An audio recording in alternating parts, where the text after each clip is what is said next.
عزیزان گرامی، اس کے بعد پھر بے انتہا امام پہ ظلم کیا گیا۔ متوکل نے خود اپنے بھائی سے کہا کہ ان کو زہر دے دو اور تاکہ ان کی شہادت ہو جائے۔ عزیزان گرامی، جب امام محمد تقی علیہ السلام کی شہادت ہو رہی تھی تو امام علی نقی علیہ السلام صرف 8 برس کے تھے، اور امام محمد تقی علیہ السلام کی والدہ زندہ تھیں اور وہ مدینے میں تھیں۔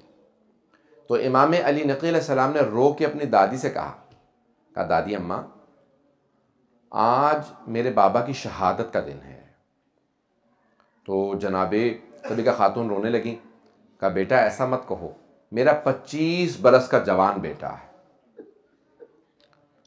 کہا دادی اماں، وہ جو اللہ کا ایک فرشتہ ہے جو امام کے ساتھ رہتا ہے نا، وہ اب میرے پاس آ گیا ہے، اس کا مطلب ہے میرے بابا کی شہادت ہو گئی ہے۔ میں آپ سے سوال کروں، کسی ماں کو اگر بیٹی کی شہادت کی خبر ملے تو کیا حالت ہو گئی ہوگی؟ روایت کے الفاظ ہیں، جناب صدیقہ خاتون بے انتہا رونے لگیں، تڑپنے لگیں، اور ایک ہی دلاسا تھا، وہ ان کا پوتا، وہ جو 2 پوتے اور 1 پوتی تھی، ان کو سینے سے لگایا، پیار کرنے لگی، رونے لگیں، کہا کہ میرا بیٹا مارا گیا۔ بچپنے سے یتیمی اس طرح سے امام علی نقی السلام نے دیکھی ہے۔ میں سوال کروں، یتیمی کیسی بلا ہے؟ یہاں تک کہ پیغمبر السلام فرماتے ہیں یتیم بچے کے سامنے اپنے بچے کو پیار نہ کرو۔ پوچھا کیوں مولا؟ کہا کیونکہ جب وہ دیکھتا ہے نا کہ کوئی اپنے بچے کو پیار کر رہا ہے تو اس کا دل ٹوٹ جاتا ہے۔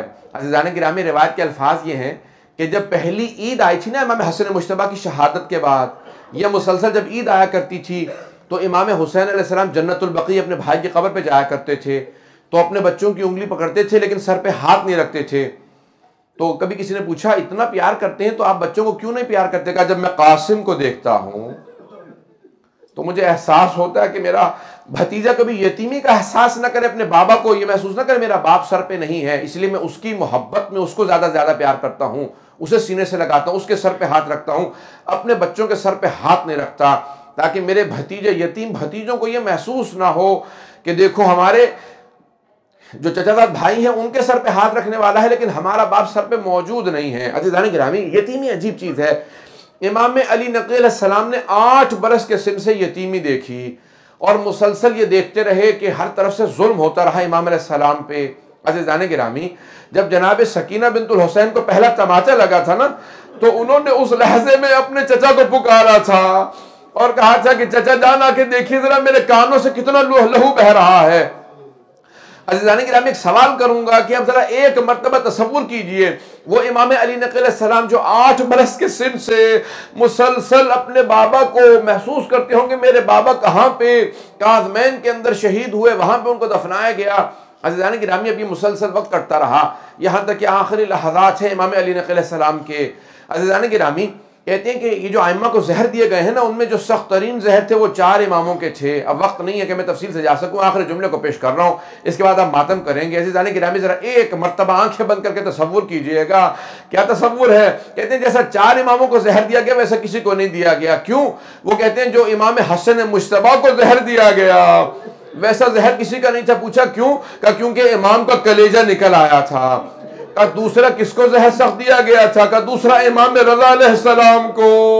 کہا کیسا زہر تھا؟ کہا جب زہر دیا گیا نا، امام نے فوراً اپنے چہرے پہ رومال رکھا۔ کہا کیا بات ہے کہ مجھے بار بار خون کی قے آتی ہے؟ کہ اپنے چہرے پہ رومال رکھا، کہ میرا پورا کلیجہ پانی ہو گیا ہے، کہ مجھے گھر واپس جانے نے تیرا کام ہو چکا ہے۔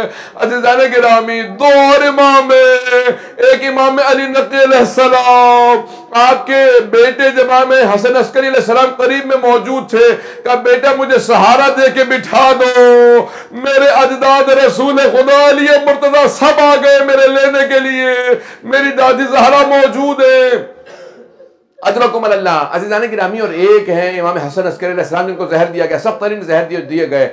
عزیزان گرامی، یہ آخری لحظات کیسے عجیب و غریب ہوتے ہیں۔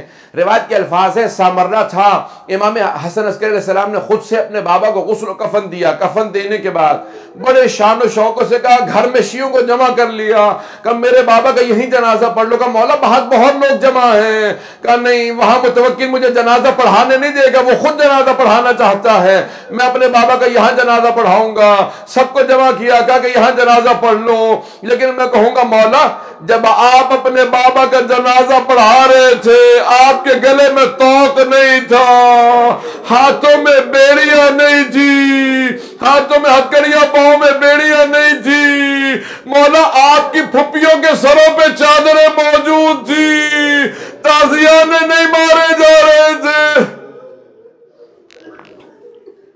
اللہ لعنت اللہ علی القوم الظالمین وسیعلم الذین ظلموا۔